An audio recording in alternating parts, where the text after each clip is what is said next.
नमस्कार दोस्तों, आप सभी का एड्यू नागर हब पर एक बार फिर स्वागत है। यह वीडियो उन विद्यार्थियों के लिए जो CSIR नेट का फॉर्म फर्स्ट टाइम भर रहे हैं।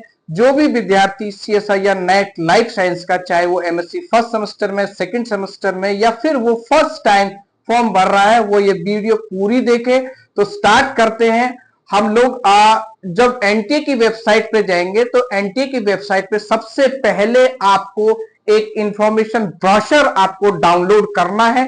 इंफॉर्मेशन ब्रोशर जो CSIR जून 2024 का, जब आप इसके थर्ड पेज पे जाएंगे तो थर्ड पेज पे पूरी इंफॉर्मेशन चैप्टर वाइज दी है। क्या क्या इसकी एलिजिबिलिटी है, क्या क्राइटेरिया, ये सारी इंफॉर्मेशन इंस्ट्रक्शन, पेज नंबर और चैप्टर के हिसाब से दी हुई है।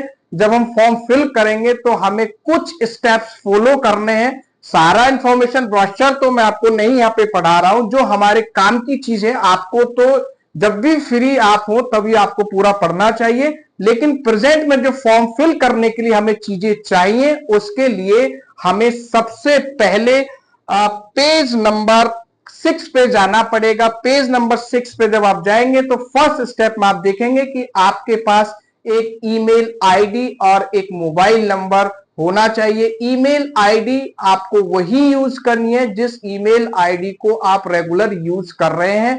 मोबाइल नंबर भी आपके पास वही होना चाहिए जिसको आप रेगुलर यूज कर रहे हैं, क्योंकि कभी कभी हमने देखा है कि हमारे पास 3-4 ईमेल आईडी होती है, लेकिन एक ही ईमेल आईडी को हम रेगुलर यूज करते हैं।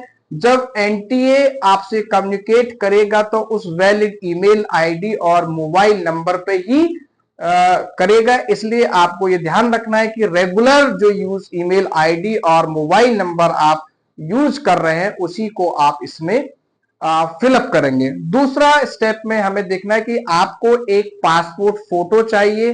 Passport photo black and white colour दोनों हो सकते हैं।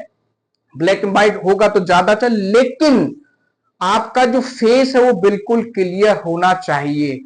और वो फोटो जो आप अपलोड करेंगे इसमें वही फोटो की कॉपी आपके पास होनी चाहिए। जब आप एग्जाम देने जाएंगे तब आपके पास 2 से 3 कॉपी उस फोटो की आपके पास होना चाहिए, जो कि JPG फॉर्म में है। और इसका जो साइज है, इस फोटो का जो साइज है वो आपका 10 KB टू 200 KB तक होना चाहिए। अगर इससे साइज आपका कम है या इससे साइज आपसे ऊपर है तो आपका फोटो अपलोड नहीं होगा।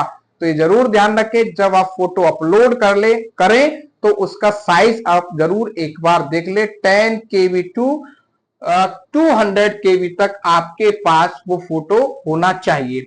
दूसरा, आप सिग्नेचर जो आप करेंगे वो भी आपका JPG फॉर्म में होना चाहिए, जिसका साइज 4 KB टू 30 KB तक होना चाहिए। और सिग्नेचर आपको वही करने हैं जो आप एग्जाम में करेंगे, यानी कि सिग्नेचर को वही सिग्नेचर को अपलोड करना है जिस सिग्नेचर को आप एग्जाम में करेंगे। थर्ड, अगर आप MSc first semester, MSc second semester यानी कि रिजल्ट अवेटेड में हैं, या बीटेक के फाइनल ईयर में हैं, या कोई भी ऐसा कोर्स जिसका 4th ईयर का कोर्स है, ग्रेजुएशन वाला अगर है, तो आपको रिजल्ट अवेटेड का सर्टिफिकेट आपको उसमें अपलोड करना होगा। और इस सर्टिफिकेट का जो फॉर्मेट है वो पेज नंबर 53 पे दिया हुआ है। पेज नंबर 53 पे जाने से पहले मैं आपको बता देता हूं कि इस सर्टिफिकेट का जो साइज है वो आपका 550 KB टू 500 KB तक होना चाहिए, जो कि आपके हेड ऑफ द डिपार्टमेंट या फिर आपके प्रिंसिपल से वेरीफाई होगा। हेड ऑफ द डिपार्टमेंट या प्रिंसिपल के सिग्नेचर, उनकी स्टाम्प उस पे होनी चाहिए। देन उसके बाद आप उसको स्कैन करके PDF फॉर्मेट में आपको वो अपलोड करना होगा। अगर आप कैटेगरी से बिलोंग करते हैं, SC, ST, OBC या फिर EWS कैटेगरी, या किसी भी कैटेगरी से बिलोंग करते हैं, तो आपको कैटेगरी का भी सर्टिफिकेट PDF फॉर्मेट में ही आपको अपलोड करना होगा, जिसका साइज भी 50 KB टू 500 KB तक होना चाहिए। अगर शायद इससे ऊपर या नीचे होगा तो आपकी फाइल अपलोड नहीं होगी। अगर मैं रिजल्ट अवेटेड सर्टिफिकेट की बात करूं तो रिजल्ट अवेटेड सर्टिफिकेट आपका पेज नंबर 53 पे है। यह सर्टिफिकेट जिसमें आपकी इंफॉर्मेशन फिल होनी है। आई certified that the information given by the candidate, यानी यहाँ पे आपका नाम आएगा, उसके बाद आपका यूनिवर्सिटी का नाम या कॉलेज का नाम आएगा और कब आप एमएससी में एनरोल हुए हैं।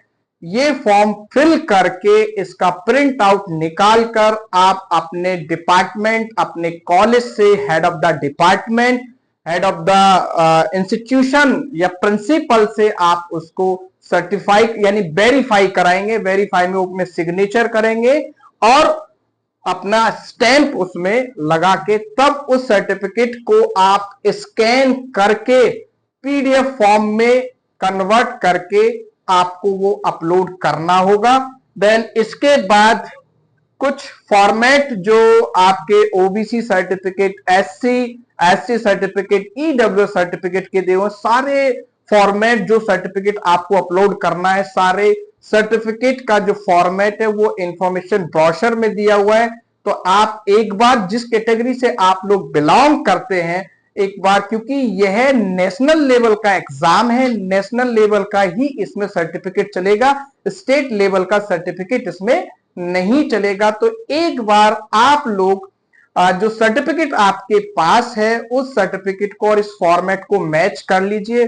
प्रेजेंट में अगर आपके पास सर्टिफिकेट अवेलेबल नहीं है तो कोशिश कीजिए कि 21 तक आप सर्टिफिकेट बनवा ले। अगर नहीं है तो जो आपके पास है आप उसी को पीडीएफ फॉर्म में स्कैन करके उसको अपलोड कर दीजिए। जब आपका रिजल्ट क्वालिफाई होगा, जब आपसे डॉक्यूमेंट्स मांगे जाएंगे, तब आपके पास उसी फॉर्मेट में लेटेस्ट आपका सर्टिफिकेट होना चाहिए। तो ये कुछ छोटी छोटी सी बात आपको फॉर्म भरने से पहले देखनी होती है। नेक्स्ट वीडियो में CSIR नेट जून 2024 को कैसे क्रैक किया जा सकता है, कैसे उसकी स्ट्रेटजी बनाई जाती है, किस तरह से हमें पढ़ना है, कितना हमें पढ़ना है, कितना हमें छोड़ना है, क्योंकि एग्जाम क्वालिफाई करने के लिए जितना पढ़ना जरूरी होता है उतना छोड़ना भी जरूरी होता है। नेक्स्ट वीडियो में हम ये सब डिस्कस करने वाले हैं, इसलिए आप सभी से एक बार फिर रिक्वेस्ट है कि आप इस वीडियो को ज्यादा से ज्यादा शेयर करें, लाइक करें और अगर आपने अभी तक चैनल को सब्सक्राइब नहीं किया है तो उस चैनल को सब्सक्राइब करें। धन्यवाद।